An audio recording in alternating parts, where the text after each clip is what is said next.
साथियों, ज्वाइंटनेस के उदाहरण हम सब अपने बचपन से ही सुनते आए हैं। जब हम अपनी कहानियों पर गौर करेंगे तो हम पाएंगे कि आज हम जिस ज्वाइंटनेस की बात कर रहे हैं उसके उदाहरण तो हमारी भारत की संस्कृति में भी मौजूद हैं। अभी 2 दिन बाद ही हम दशहरा का पर्व मनाने जा रहे हैं। यह पर्व असत्य पर सत्य की विजय और अधर्म पर धर्म की स्थापना का प्रतीक है। हम सब जानते हैं कि दशहरा का दिन मां दुर्गा ने असुरों का इस दिन संहार किया था। मां दुर्गा की कथा के बारे में भी आप सब अच्छी तरह जानते होंगे, बताने की आवश्यकता नहीं है। कथा यह कहती है कि जब महिषासुर जैसे दैत्य का आतंक बढ़ गया तो उसके वरदान के कारण देवता उसे परास्त नहीं कर पा रहे थे। देवता जब उससे लड़ नहीं पा रहे थे तब देवताओं ने शक्ति का आवाहन किया। देवताओं ने सोचा कि अगर सब देवताओं की शक्तियां मिल जाएं, सभी देवताओं की शक्तियां एक हो जाएं, तो ही यह संकट समाप्त हो सकता है अथवा इस संकट पर हम विजय प्राप्त कर सकते हैं। फिर सभी देवताओं की ऊर्जा, उनका सामर्थ्य और उनका तेज एक साथ समाहित हुआ और मां दुर्गा के रूप में एक नई शक्ति का प्रकटीकरण हुआ। उनके त्रिशूल में भगवान शिव की शक्ति थी, उनके सुदर्शन चक्र में भगवान विष्णु का सामर्थ्य था, उनके वज्र में देवराज इंद्र की शक्ति थी। ऐसे ही उनके हर अस्त्र शस्त्र में अलग अलग देवताओं की ऊर्जा समाई हुई थी। मां दुर्गा इसी सीमलेस इंटीग्रेशन और ज्वाइंटनेस का एक सर्वोत्तम प्रतीक है, ऐसा मैं मानता हूं। जब यह संयुक्त शक्ति प्रकट हुई तब महिषासुर जैसे अराजक और विध्वंसकारी बल का जाकर अंत हुआ था। और यह कथा हमें यह संदेश देती है, जब चुनौतियां बड़ी हों, जब संकट असाधारण हो, तब कोई भी शक्ति अकेले पर्याप्त नहीं हुआ करती है।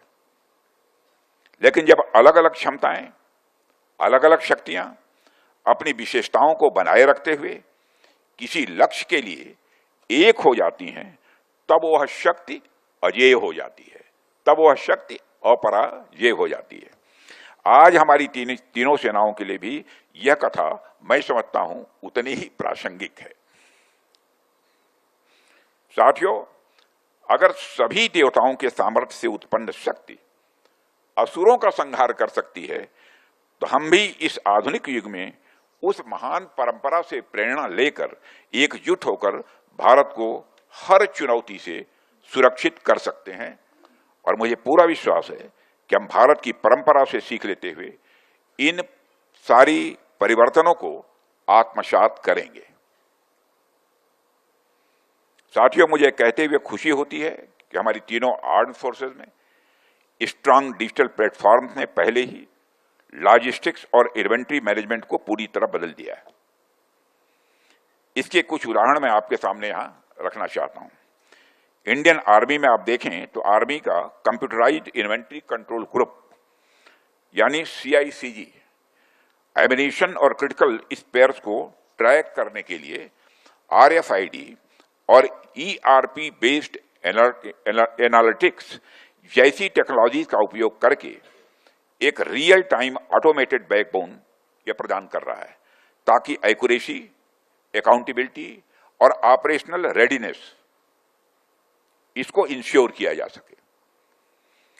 इसके अलावा इंडियन एयरफोर्स का integrated materials management online system यानी IMMOLS भी हर कंपोनेंट की इंटरप्राइज वाइड विजिबिलिटी देता है और यह प्रोक्योरमेंट, बजटिंग, ऑडिट और ई-वाउचर प्रोसेस को आपस में जोड़ता है, ताकि एयरक्राफ्ट सर्विसेबिलिटी कभी भी पार्ट्स की कमी के कारण किसी भी सूरत में कंप्रोमाइज न हो।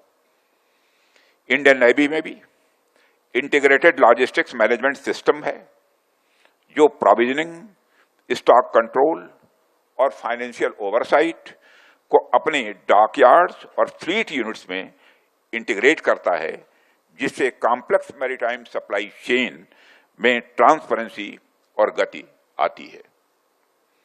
साथियों, इन सर्विस स्पेसिफिक सिस्टम्स ने हमारी प्रिपेयर्डनेस को मजबूत किया है, लेकिन जैसे जैसे ज्वाइंट ऑपरेशंस और ट्राई सर्विस कमांड्स हमारे नेशनल डिफेंस पोस्चर का सेंटर बनते जा रहे हैं, उसके बाद अब हमारा अगला स्ट्रेटेजिक स्टेप एक pan India integrated tri service inventory management platform बनाने का होना चाहिए।